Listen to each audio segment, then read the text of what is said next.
Samuel Beckett. Samuel Barclay Beckett was an Irish avant-garde novelist, playwright, theatre director, and poet, who lived in Paris for most of his adult life and wrote in both English and French. His work offers a bleak, tragicomic outlook on human nature, often coupled with black comedy and gallows humour. Beckett is widely regarded as among the most influential writers of the 20th century. He is considered one of the last modernists. As an inspiration to many later writers, he is also sometimes considered one of the first postmodernists. He is one of the key writers in what Martin Esselin called the theatre of the absurd. His work became increasingly minimalist in his later career. Beckett was awarded the 1969 Nobel Prize in Literature for his writing, which, in new forms for the novel and drama, in the destitution of modern man acquires its elevation. He was elected Sauvageardana in 1984. Life and career. Early life and education. The Becketts were members of the Anglican Church of Ireland. The family home, Caldrina in the Dublin suburb of Foxrock, was a large house and garden complete with tennis court built in 1903 by Samuel's father, William. The house and garden, together with the surrounding countryside where he often went walking with his father, the nearby Leopardstown Racecourse, the Foxrock railway station and Harcourt Street station at the city terminus of the line, all feature in his prose and plays. Samuel Beckett was born on Good Friday 13 April 1906 to William Frank Beckett, a 35-year-old quantity surveyor, and Maria Jones Rowe, also 35 at Beckett's birth, a nurse. They had married in 1901.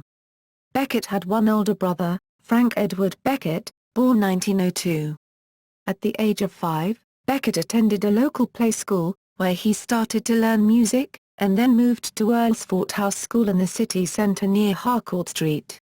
In 1919, Beckett went to Portora Royal School in Enniskillen, County Fermanagh, which Oscar Wilde had also attended.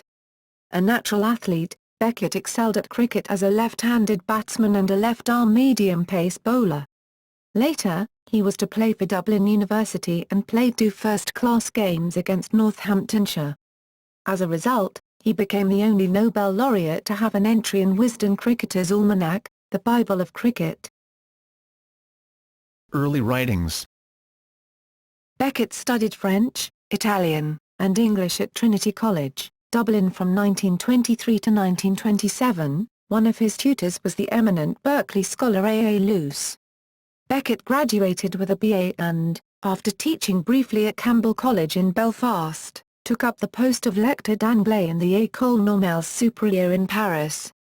While there, he was introduced to renowned Irish author James Joyce by Thomas McGarvey, a poet and close confidant of Beckett who also worked there. This meeting had a profound effect on the young man. Beckett assisted Joyce in various ways, one of which was research towards the book that became Finnegan's Wake. In 1929, Beckett published his first work, a critical essay entitled Dante. Bruno. Vico Joyce. The essay defends Joyce's work and method, chiefly from allegations of wanton obscurity and dimness, and was Beckett's contribution to our examination round his factification for Incamination of Work in Progress, a book of essays on Joyce which also included contributions by Eugene Jollers, Robert Makerman, and William Carlos Williams. Beckett's close relationship with Joyce and his family cooled, however, when he rejected the advances of Joyce's daughter Lucia owing to her progressing schizophrenia. Beckett's first short story, Assumption, was published in Jollers's periodical Transition. The next year he won a small literary prize for his hastily composed poem Horoscope, which draws on a biography of René Descartes that Beckett happened to be reading when he was encouraged to submit. In 1930, Beckett returned to Trinity College as a lecturer. In November 1930, he presented a paper in French to the Modern Languages Society of Trinity on the Toulouse poet Jean Duchaz, founder of a movement called Le Concentrisme. A literary parody, Beckett had in fact invented the poet and his movement that claimed to be at odds with all that is clear and distinct in Descartes. Beckett later insisted that he had not intended to fool his audience. When Beckett resigned from Trinity at the end of 1931, his brief academic career was terminated. He commemorated it with the poem Gnome, which was inspired by his reading of Johann Wolfgang von Goethe's Wilhelm Meister's Apprenticeship and eventually published in the Dublin Magazine in 1934. Beckett travelled in Europe. He spent some time in London, where in 1931 he published Proust, his critical study of French author Marcel Proust. 2 years later, following his father's death, he began 2 years' treatment with Tavistock Clinic psychoanalyst Dr. Wilfred Bion. Aspects of it became evident in Beckett's later works, such as What and Waiting for Godot. In 1932, he wrote his first novel, Dream of Fair to Middling Women, but after many rejections from publishers decided to abandon it. It was eventually published in 1992. Despite his inability to get it published, however, the novel served as a source for many of Beckett's early poems, as well as for his first full-length book, the 1933 short story collection More Pricks Than Kicks. Beckett published essays and reviews, including recent Irish poetry, in The Bookman, August 1934, and Humanistic Quietism, a review of his friend Thomas McGavery's poems, in the Dublin Magazine, July-September 1934. They focused on the work of McGavry, Brian Coffey, Dennis Devlin and Blaned Salkeld, despite their slender achievements at the time, comparing them favourably with their Celtic Revival contemporaries and invoking Ezra Pound, T.S. Eliot, and the French symbolists as their precursors. In describing these poets as forming the nucleus of a living poetic in Ireland, Beckett was tracing the outlines of an Irish poetic modernist canon. In 1935, the year that Beckett successfully published a book of his poetry, Echoes, Bones and Other Precipitates, Beckett worked on his novel Murphy. In May, he wrote to McGavry that he had been reading about film and wished to go to Moscow to study with Sergei Eisenstein at the Gerasimov Institute of Cinematography in Moscow. In mid-1936 he wrote to Sergei Eisenstein and Vsevolod Puthoven to offer himself as their apprentices. Nothing came of this, however, as Beckett's letter was lost owing to Eisenstein's quarantine during the smallpox outbreak, as well as his focus on a script rewrite of his postponed film production. In 1936, a friend had suggested him to look up the works of Arnold Geulincx, which Beckett did and he took many notes. The philosopher's name is mentioned in Murphy and the reading apparently left a strong impression. Murphy was finished in 1936 and Beckett departed for extensive travel around Germany, during which time he filled several notebooks with lists of noteworthy artwork that he had seen and noted his distaste for the Nazi savagery that was overtaking the country. Returning to Ireland briefly in 1937, he oversaw the publication of Murphy, 1938, which he translated into French the following year. He fell out with his mother, which contributed to his decision to settle permanently in Paris. Beckett remained in Paris following the outbreak of World War II in 1939, preferring, in his own words, France at war to Ireland at peace. His was soon a known face in and around left-bank cafes, where he strengthened his allegiance with Joyce and forged new ones with artists Alberto Giacometti and Marcel Duchamp, with whom he regularly played chess. Sometime around December 1937, Beckett had a brief affair with Peggy Guggenheim, who nicknamed him Oblomov, after the character in Ivan Goncharov's novel.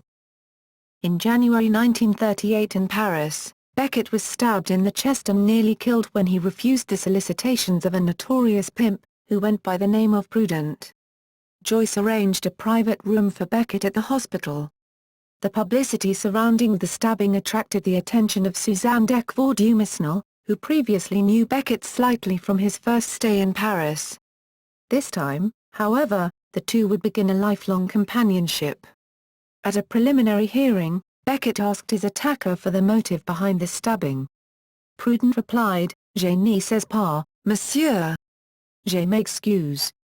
Beckett eventually dropped the charges against his attacker, partially to avoid further formalities, partly because he found Prudent likable and well-mannered.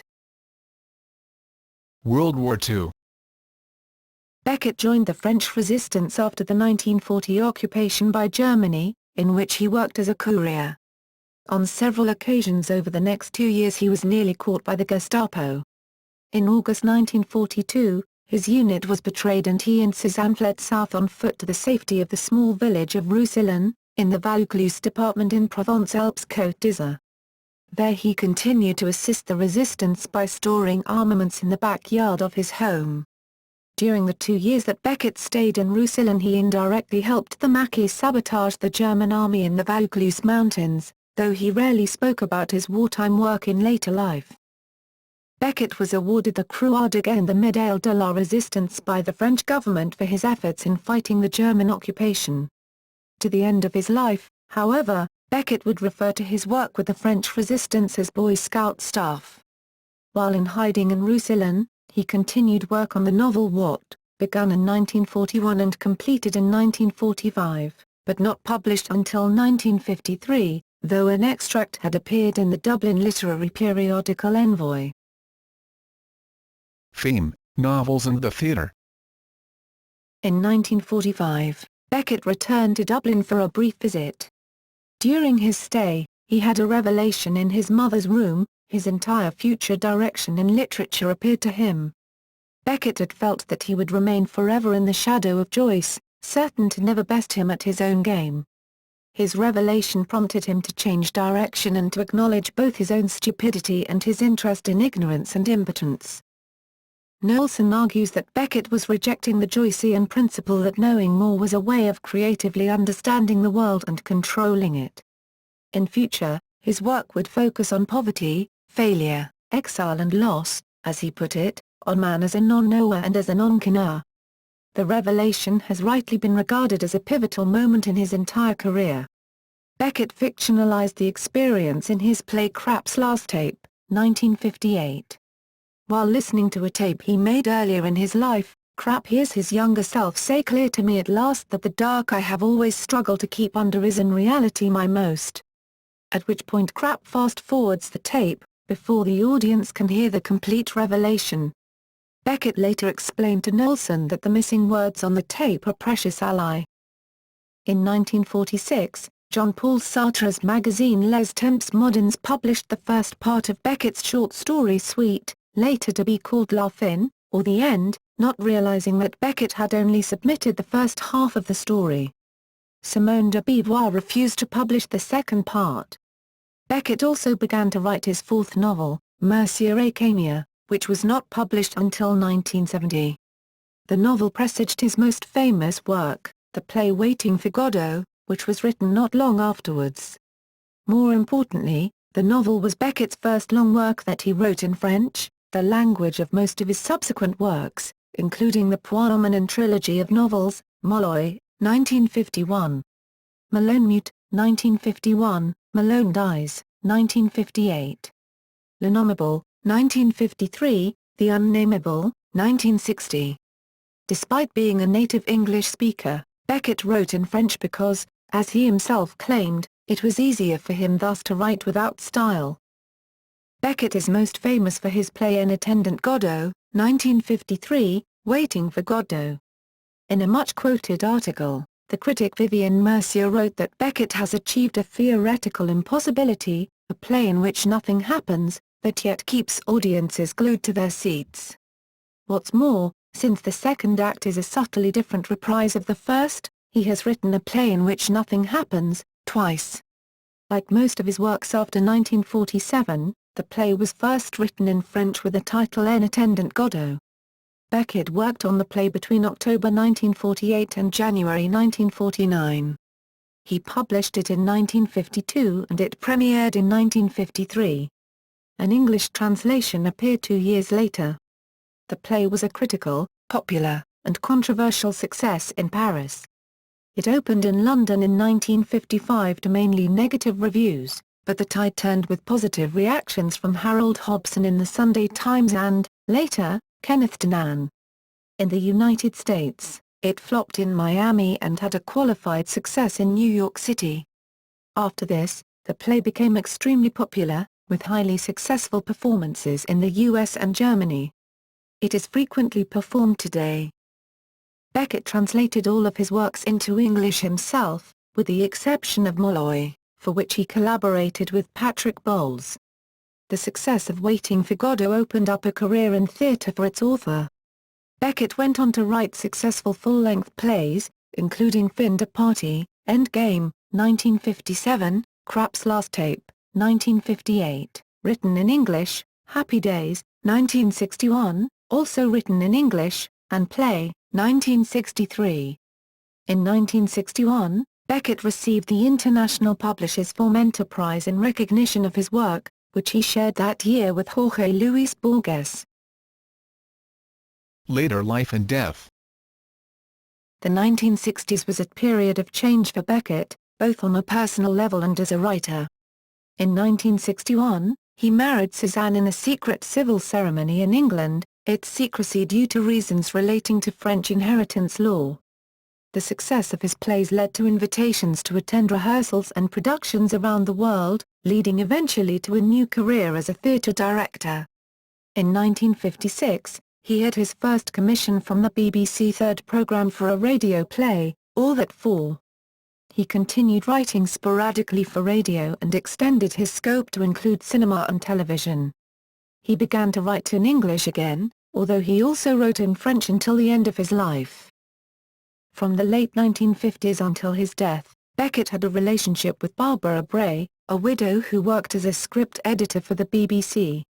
Nelson wrote of them, "She was small and attractive, but, above all, keenly intelligent and well-read." Beckett seems to have been immediately attracted by her and she to him. Their encounter was highly significant for them both, for it represented the beginning of a relationship that was to last, in parallel with that with Suzanne, for the rest of his life. In October 1969, while on holiday in Tunis with Suzanne, Beckett heard that he had won the Nobel Prize for Literature. Anticipating that her intensely private husband would be saddled with fame from that moment on, Suzanne called the award a catastrophe. In true ascetic fashion, he gave away all of the prize money. While Beckett did not devote much time to interviews, he sometimes met the artists, scholars, and admirers who sought him out in the anonymous lobby of the Hotel PLM Street Jacques in Paris near his Montparnasse home. Although Beckett was an intensely private man, a review of the second volume of his letters by Roy Foster in the 15 December 2011 issue of The New Republic, reveals Beckett to be not only unexpectedly amiable but frequently prepared to talk about his work and the process behind it. Suzanne died on July 17, 1989. Confined to a nursing home and suffering from emphysema and possibly Parkinson's disease, Beckett died on December 22. The two were interred together in the Cimetière du Montparnasse in Paris and share a simple granite gravestone that follows Beckett's directive that it should be any color, so long as it's grey. Barbara Bray died in Edinburgh on February 25, 2010. Works. Beckett's career as a writer can be roughly divided into three periods: his early works, up until the end of World War II in 1945. His middle period, stretching from 1945 until the early 1960s, during which period he wrote what are probably his best-known works. And his late period, from the early 1960s until Beckett's death in 1989, during which his works tended to become shorter and his style more minimalist. Early works. Beckett's earliest works are generally considered to have been strongly influenced by the work of his friend James Joyce. They are erudite and seem to display the author's learning merely for its own sake, resulting in several obscure passages. The opening phrases of the short story collection More Pricks Than Kicks, 1934, affords a representative sample of this style. The passage makes reference to Dante's Commedia, which can serve to confuse readers not familiar with the work. It also anticipates aspects of Beckett's later work, the physical inactivity of the character Belacqua, the character's immersion in his own head and thoughts, the somewhat irreverent comedy of the final sentence. Similar elements are present in Beckett's first published novel, Murphy, 1938, which also explores the themes of insanity and chess, both of which would be recurrent elements in Beckett's later works. The novel's opening sentence hints at the somewhat pessimistic undertones and black humor that animate many of Beckett's works. The sun shone, having no alternative, on the nothing new. What, written while Beckett was in hiding in Roussillon during World War II, is similar in terms of themes but less exuberant in its style. It explores human movement as if it were a mathematical permutation, presaging Beckett's later preoccupation, in both his novels and dramatic works, with precise movement. Beckett's 1930 essay Proust was strongly influenced by Schopenhauer's pessimism and laudatory descriptions of saintly asceticism. At this time Beckett began to write creatively in the French language. In the late 1930s, he wrote a number of short poems in that language and their sparseness, in contrast to the density of his English poems of roughly the same period, collected in Echoes, Bones and Other Precipitates, 1935, seems to show that Beckett, albeit through the medium of another language, was in process of simplifying his style, a change also evidenced in what? Middle period. After World War II, Beckett turned definitively to the French language as a vehicle. It was this, together with the revelation experienced in his mother's room in Dublin, in which he realized that his art must be subjective and drawn wholly from his own inner world, that would result in the works for which Beckett is best remembered today. During the 15 years following the war, Beckett produced 4 major full-length stage plays, En attendant Godot, written 1948 to 1949. Waiting for Godot, Fin de Partie, 1955 to 1957. Endgame, Krapp's Last Tape, 1958, and Happy Days, 1961. These plays, which are often considered, rightly or wrongly, to have been instrumental in the so-called theatre of the absurd, deal in a very blackly humorous way with themes similar to those of the roughly contemporary existentialist thinkers. The term theatre of the absurd was coined by Martin Esslin in a book of the same name. Beckett and Godot were centerpieces of the book. Esslin claimed these plays were the fulfillment of Albert Camus's concept of the absurd. This is one reason Beckett is often falsely labeled as an existentialist. This is based on the assumption that Camus was an existentialist, though he in fact broke off from the existentialist movement and founded his own philosophy. Though many of the themes are similar, Beckett had little affinity for existentialism as a whole. Broadly speaking, the plays deal with the subject of despair and the will to survive in spite of that despair, in the face of an uncomprehending and incomprehensible world. The words of Nell, one of the 2 characters in Endgame who are trapped in ashbins, from which they occasionally peek their heads to speak, can best summarize the themes of the plays of Beckett's middle period. Nothing is funnier than unhappiness, I grant you that, yes, it's the most comical thing in the world. And we laugh, with a will, in the beginning. But it's always the same thing. Yes, it's like the funny story we have heard too often, we still find it funny, but we don't laugh anymore. Beckett's outstanding achievements in prose during the period were the 3 novels Molloy, 1951, Malonemute, 1951, Malone Dies, and L'innommable, 1953, The Unnameable.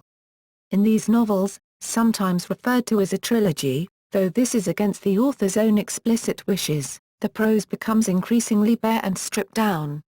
Molloy, for instance, still retains many of the characteristics of a conventional novel, time, place, movement, and plot, and it makes use of the structure of a detective novel. In Malone Dies, movement and plot are largely dispensed with, though there is still some indication of place and the passage of time. The action of the book takes the form of an interior monologue. Finally, in The Unnameable, almost all sense of place and time are abolished, and the essential theme seems to be the conflict between the voice's drive to continue speaking so as to continue existing, and its almost equally strong urge towards silence and oblivion. Despite the widely held view that Beckett's work, as exemplified by the novels of this period, is essentially pessimistic, the will to live seems to win out in the end. Witness, for instance, the famous final phrase of The Unnameable, I can't go on, I'll go on. After these 3 novels, Beckett struggled for many years to produce a sustained work of prose, a struggle evidenced by the brief stories later collected as Texts for Nothing. In the late 1950s, however, he created one of his most radical prose works, Comment Kist, 1961. How It Is. An early variant version of comment kissed, L'Image, was published in the British Arts Review, X, a quarterly review, 1959, and is the first appearance of the novel in any form. This work relates the adventures of an unnamed narrator crawling through the mud while dragging a sack of canned food. It was written as a sequence of unpunctuated paragraphs in a style approaching telegraphes: you are there somewhere, alive somewhere, vast stretch of time, then it's over, you are there no more, alive no more, then again you are there again, alive again, it wasn't over, an error, you begin again, all over, more or less in the same place or in another, is when another image above in the light you come to, in hospital in the dark. Following this work, it was almost another decade before Beckett produced a work of non-dramatic prose. How It Is generally considered to mark the end of his middle period as a writer. Late works. Throughout the 1960s and into the 1970s, Beckett's works exhibited an increasing tendency, already evident in much of his work of the 1950s, towards compactness. This has led to his work sometimes being described as minimalist. The extreme example of this, among his dramatic works, is the 1969 piece Breath, which lasts for only 35 seconds and has no characters, though it was likely intended to offer ironic comment on O. Calcutta. The theatrical review for which it served as an introductory piece. In his theatre of the late period, Beckett's characters, already few in number in the earlier plays, are whittled down to essential elements. The ironically titled play, 1962, for instance, consists of 3 characters immersed up to their necks in large funeral urns. The television drama A. Joe, 1963, which was written for the actor Jack McGowan, is animated by a camera that steadily closes into a tight focus upon the face of the title character. The play Not I, 1972, consists almost solely of, in Beckett's words, a moving mouth with the rest of the stage in darkness. Following from Krapp's last tape, many of these later plays explore memory, often in the form of a forced recollection of haunting past events in a moment of stillness in the present. They also deal with the theme of the self-confined and observed, with a voice that either comes from outside into the protagonist's head, as in A. Joe, or else another character comments on the protagonist silently, by means of gesture, as in Not I. Beckett's most politically charged play, Catastrophe, 1982, which was dedicated to Václav Havel, deals relatively explicitly with the idea of dictatorship. After a long period of inactivity, Beckett's poetry experienced a revival during this period in the ultra-terse French poems of Miltonades, with some as short as 6 words long.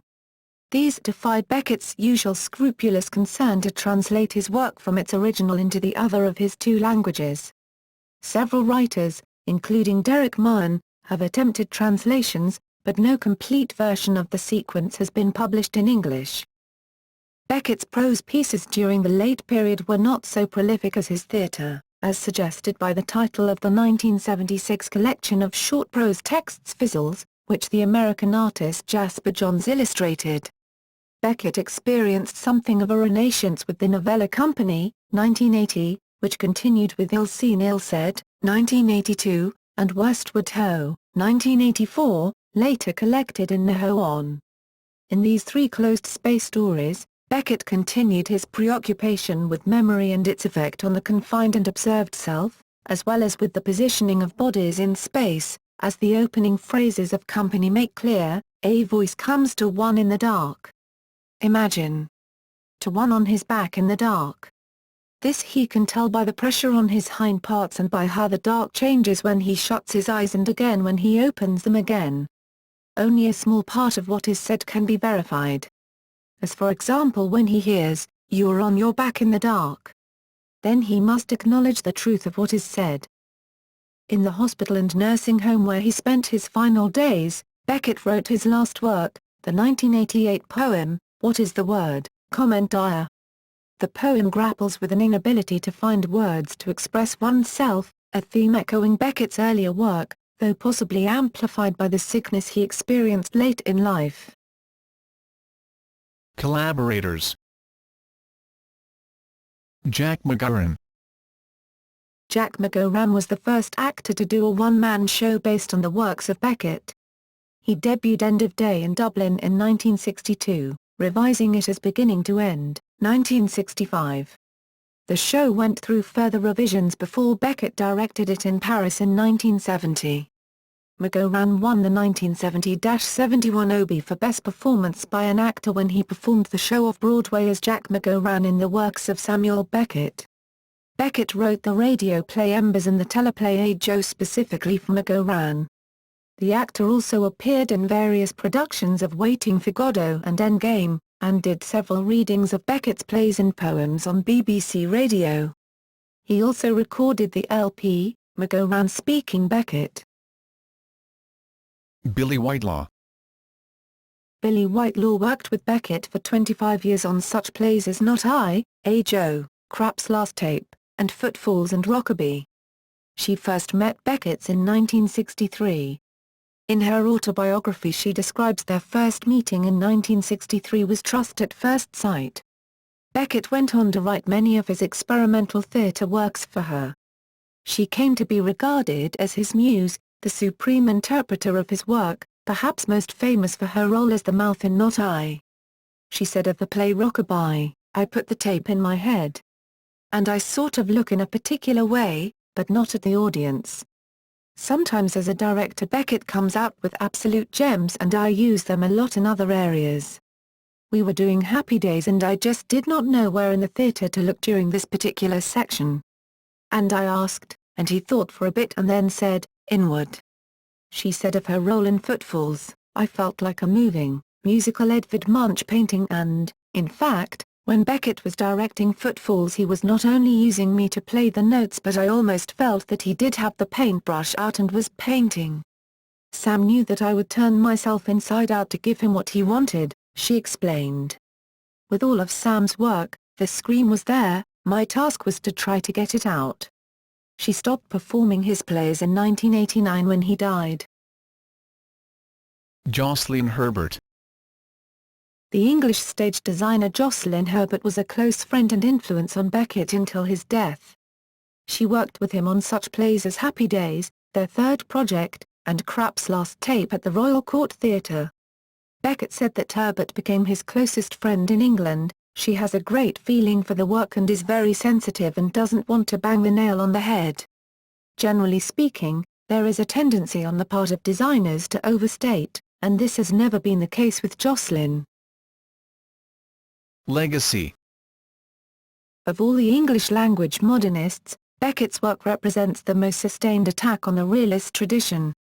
He opened up the possibility of theatre and fiction that dispense with conventional plot and the unities of time and place in order to focus on essential components of the human condition.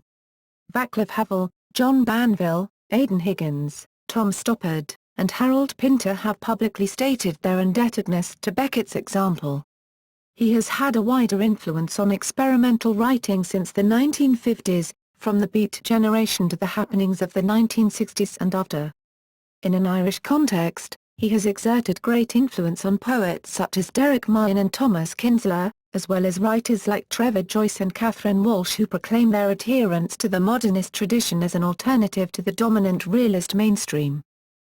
Many major 20th-century composers including Luciano Berio, György Kurtag, Morton Feldman, Pascal Dussepin, Scott Fields, Philip Glass, Roman Haubenstock Ramati and Heinz Holliger have created musical works based on Beckett's texts.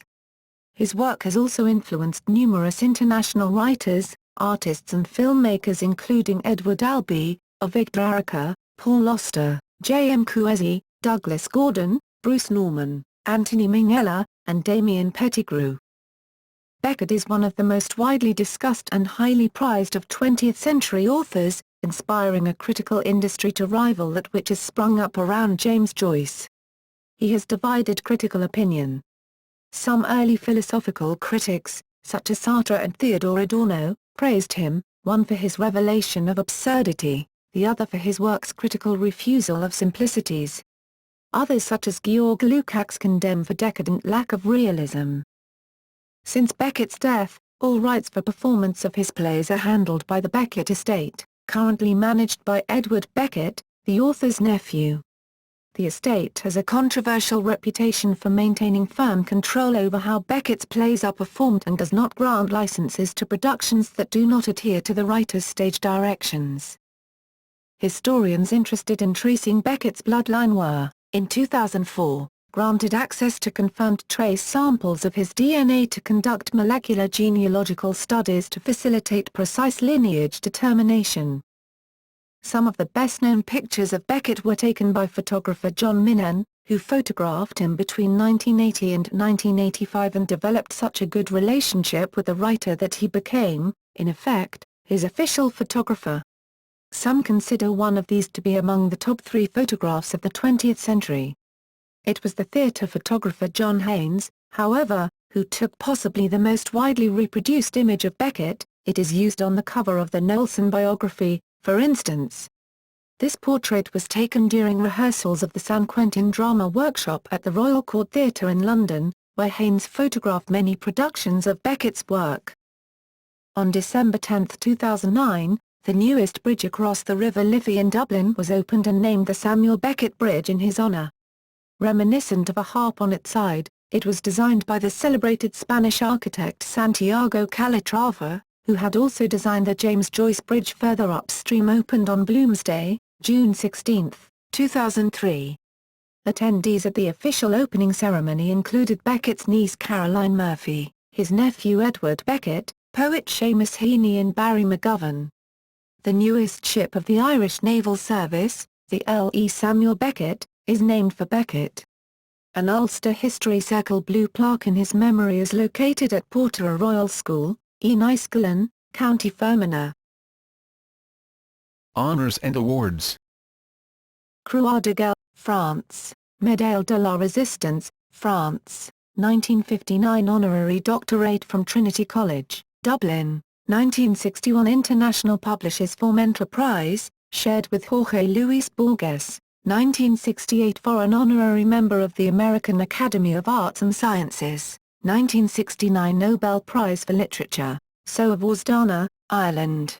The Irish Navy service vessel, L.E. Samuel Beckett, P-61, commissioned in 2014, is named after the writer. Selected works by Beckett. Prose.